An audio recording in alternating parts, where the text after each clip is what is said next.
Previously. We're always setting up some nonsense to follow, and it always needs to be resolved in the most contrived way possible. Did I mention this OVA was weird? And I don't know, it just kind of feels like a lot of wasted potential. There's practically no build-up or payoff to any of this. Here, however, they use it every time a character is running. Every time. Jesus Christ, what the Mario? I don't know what to say. Okay. I think at this point, we all got collectively worried. The one field where it seems like Mario just can't catch a break.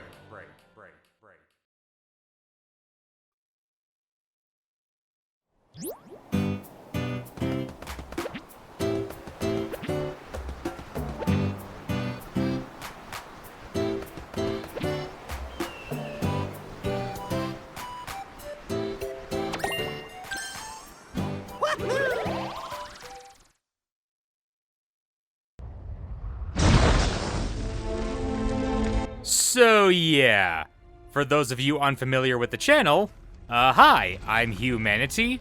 I look at cartoons, video games, anime, you know, nerd stuff. And the first real video essay I did for this channel was about Mario cartoons, all as a prelude and build up to this. The Super Mario Bros. Movie by Illumination Studios, creators of the Minions and not much else, to be honest. This movie was an event for many people for many reasons. The last Mario movie, released in 1993, was a bit of a problematic experience for Nintendo themselves, and especially for the people who made it. Thus, Nintendo pretty much shut down any animated or theatrical productions of their properties for a time. Now, we did get the occasional animation. There were Pikmin shorts, there was a Kirby anime, an F-Zero anime of all things.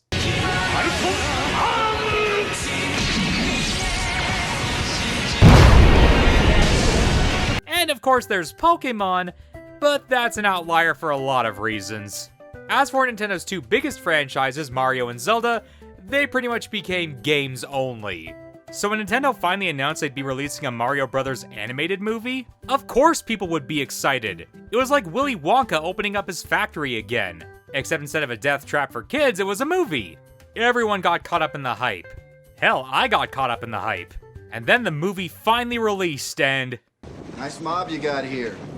It was divisive, to say the least. People seemed to really like this movie, or they really hated it. There wasn't an in-between.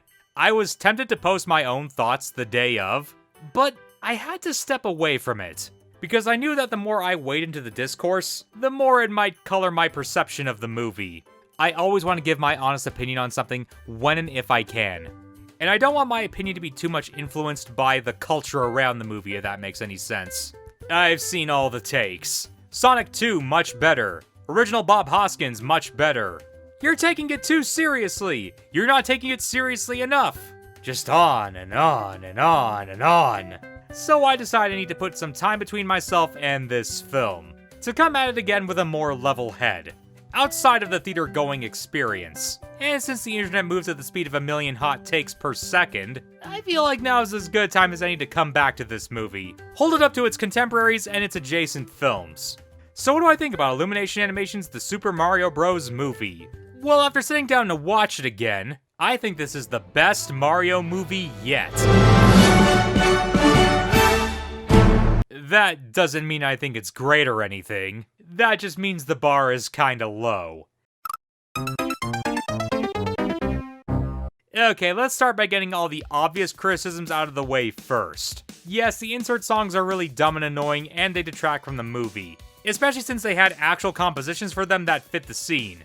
That just feels like a really boneheaded executive decision. It's really dumb that they show Yoshi's egg at the post-credits scene when we already see Yoshi's in the movie. The movie also has some really cringe dialogue at times.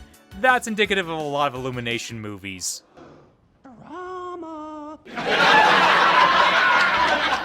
This movie is flawed, but I also think there's some real potential here, so I'm gonna try to balance my criticism, say some good things and some bad. I like how this movie interprets the Mario setting and tries to make the world a bit more consistent. We actually get to see Mario's family in this movie. I know people talk about his dad being voiced by Charles Martinet, which is sweet, and I'm glad this is basically his send-off to the character, but I want to know who this guy is, and who this girl is, and their grandpa. Mario and Luigi canonically now have a huge New York Italian family, and I kinda love that. I also find it kinda crazy that this is the first time they've addressed what Princess Peach is. Like, why is she apparently a human who rules over a bunch of mushroom people? And in a way that makes sense and justifies why she's a competent fighter in the movie. Which we'll talk more about that later, but yeah, it's nuts that this is the first time they've addressed that. Plus, they finally make the Kongs an actual part of the Mario setting. Donkey Kong has been a part of Mario's world since its inception, but now we finally have something to connect them directly. Sort of. Again, later. Oh my god, it's Dixie! Hey, I'm allowed one of those. Not to mention that the animation in this movie is pretty good.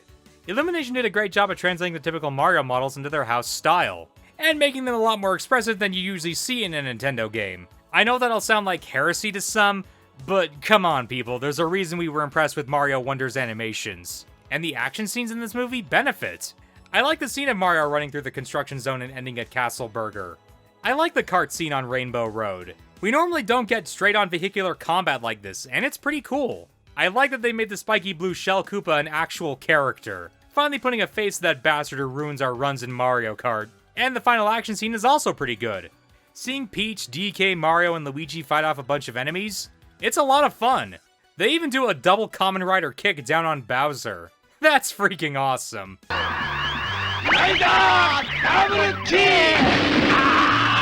Is it as ambitious in terms of animation as, say, Across the Spider-Verse? Well, no, obviously not. But at least these animators weren't crunched until the last possible minute to get the film out the door. A film that still wasn't finished. Why is it whenever I like something, it's wrong? Anyway, yeah, this movie also has a lot of problems. The first one being all of the miscellaneous and ultimately unnecessary scenes. Like this bathroom scene involving the dog. What exactly does this highlight? Other than Luigi is bad with dogs, apparently? Which actually does go against the lore, but oh well, maybe he's only good with ghost dogs. I guess it shows their business is doing poorly, but it's kinda weird to do this whole disappointed parent shtick over a plumbing business. Usually that arc is reserved for something a bit more risky, like a liberal arts degree, and this training montage is also pretty useless. We already showed that Mario is perfectly competent at jumping around back in Brooklyn. Why suddenly make him incompetent for a bunch of pointless slapstick? If it's to show that he's an underdog and not used to how this world works, there are better ways to show that off. Like their adventure across the Mushroom Kingdom? You could have easily introduced the power-ups there. Had some scenes of Mario, Peach, and Toad fighting some Koopa guards. You know, make it an actual adventure. But yeah, the big problem with this movie are the characters. And the lack of a real emotional core here. Which is a shame because I can see what they're going for, but it's always just not quite where it needs to be. Luigi gets a single scene where he remembers Mario defending him as a baby, and that's it. I don't know what that's supposed to mean other than he relies on Mario. If that's supposed to lead to some kind of reason for why he saves Mario at the end, sorry movie, I'm not sure I get it. Peach is a human and as such has interest in Mario, because he might come from the same place she does. That's a clever way to give the two a connection and a reason to be together that isn't just love at first sight. But she doesn't really do much other than asking questions about Earth at really inopportune times. I feel like her interest in finding out about her past could conflict a lot with her found family in the Toads, but they don't really do anything with it. I don't know, I guess that's something the sequel can follow up on. Oh yeah, and speaking of Peach, this movie pretty much turns her into a, how do I put this as elegantly as possible, 90s action girl. Not really in your face about it, but she pretty much does run around everyone else in terms of her competency, and I think that's fine for the most part. But it does feel a weird direction for Princess Peach. I think it would have been funnier if she pretended to be all helpless and elegant, but at the wedding she revealed, duh. She's literally lived here her entire life. Of course she can power up and fight. That's a nitpick. This Toad character is interesting in concept, but they don't really do much with him. I like the idea that he's like the Bilbo Baggins of Toads. He's the one Toad who goes out on adventures and likes to leave the safety of the kingdom. But again, they kinda just introduce him and he hangs around and not much else. The most worthwhile thing he does in this movie is give Peach an ice flower. And he helps Mario get past some Toad guards for the obligatory Our princess, though, is in another castle. He said it! He said it! Donkey Kong kinda has a scene where he feels like his dad doesn't respect him, and he yells that he's not stupid. Which seems like a neat idea, but it's really underdeveloped as well, which leads us into our protagonist. Mario's entire deal is that he doesn't quit. No matter how many times he gets knocked down, he gets back up again. He takes a whiskey drink, he takes a cider drink, he takes a cider drink, he takes a cider drink. There's songs that remind me of the best time. What was I saying? Oh, right. Okay, cool idea, especially keeping in tone with the games, but it's not much of an actual character. He feels responsible for bringing down Luigi, and thus he wants to rescue him from Bowser. But it's never really tackled or addressed much. The scene at the end where he sees his commercial about him and Luigi saving Brooklyn, and it cuts out to show him his reflection, it wants me to have an emotion here, but there's no real build-up to it, and so the payoff feels kinda fake. The worst offender is the scene inside the eel. Mario and DK are at their lowest point in the movie. This is the point in the film where everything weighing our heroes down should be addressed and come to a head. But instead... And what my dad thinks I'm a joke, too. Yeah, well, your dad's right! You know, let's just bicker some more and then decide to break out on a rocket barrel. Oh god, now we gotta get past the f***ing giant bat level.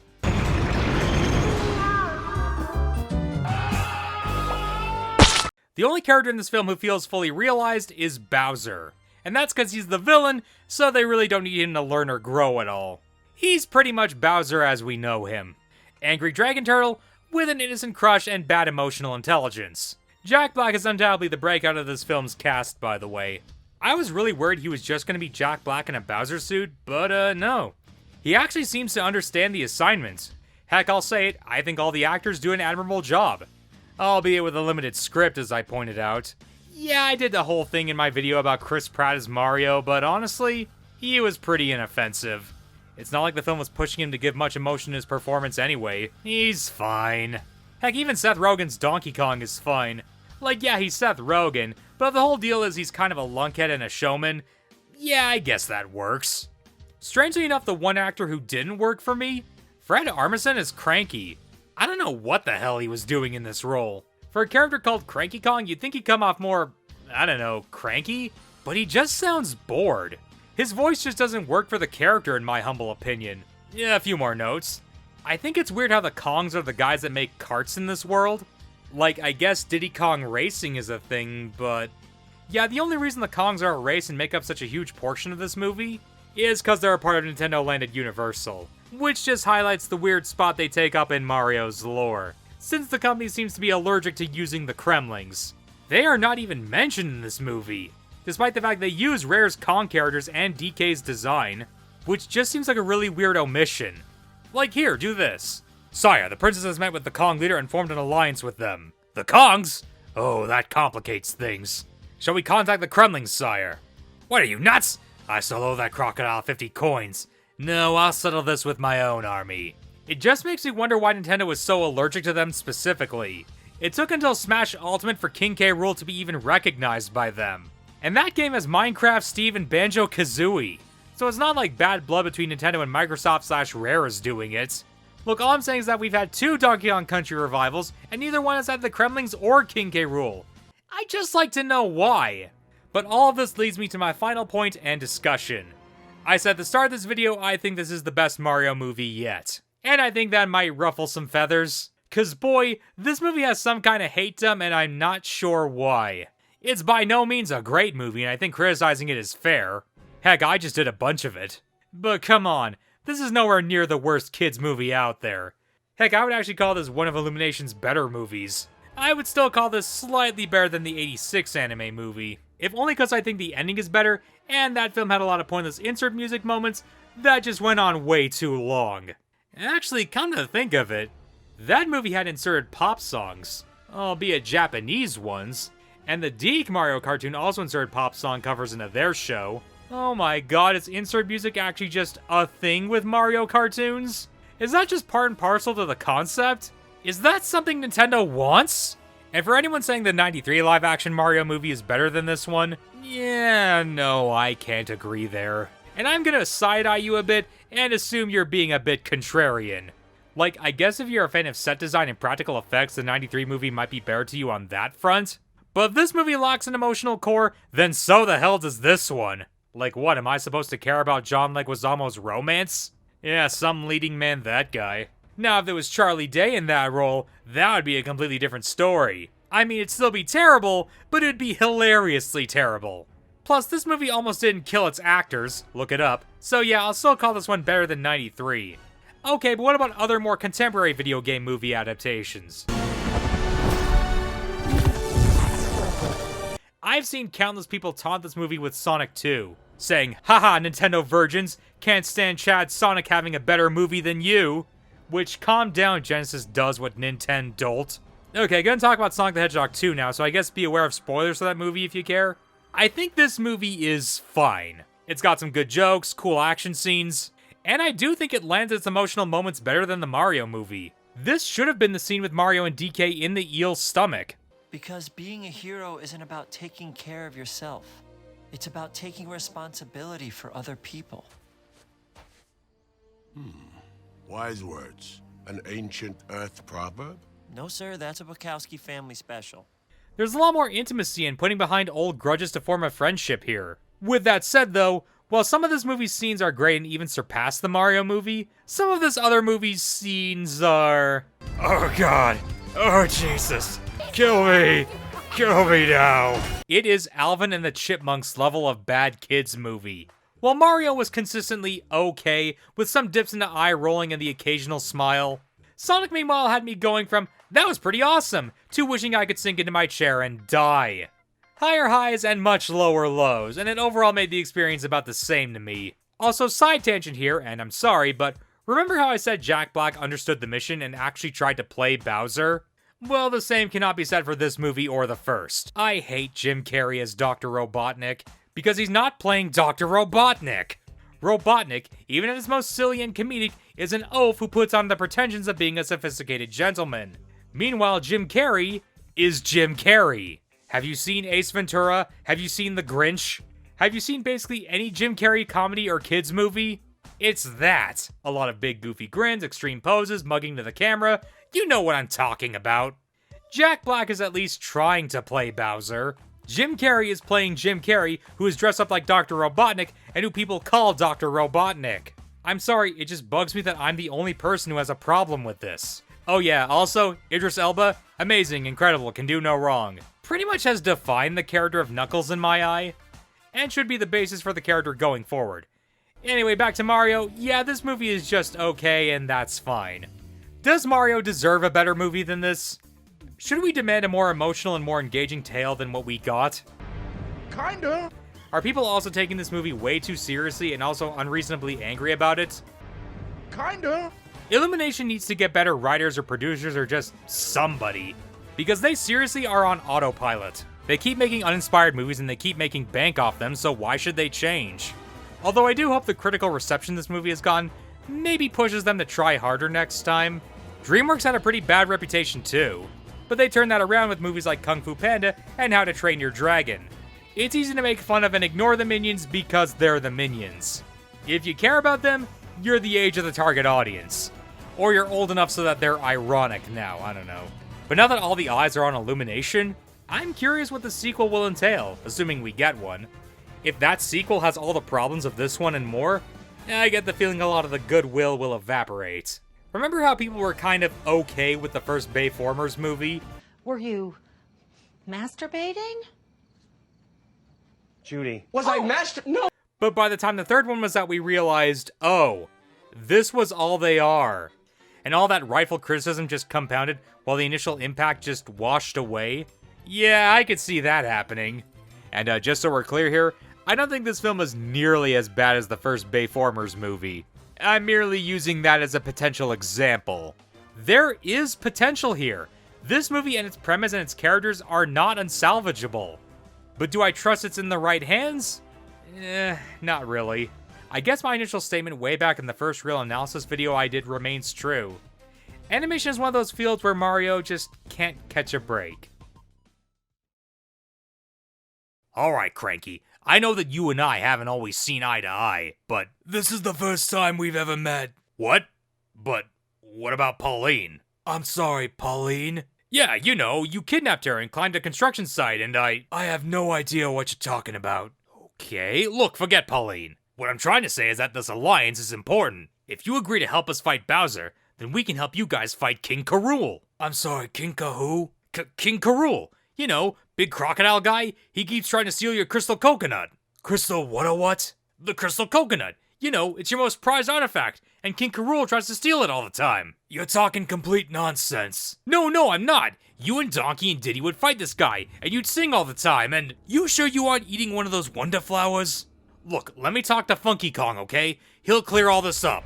I'm sorry, Funky? Mario! Gah! Luigi, where am I? You were, and I was, and we were...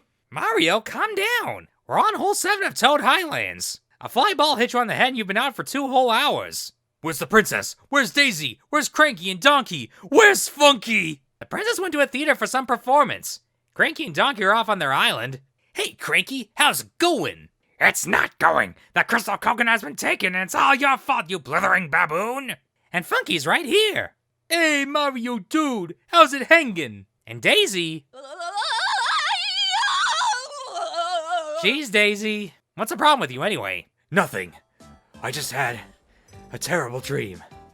A terrible, awful dream. Let's go home, Luigi. But I still got 8 more holes. You sure do, Luigi. You sure do.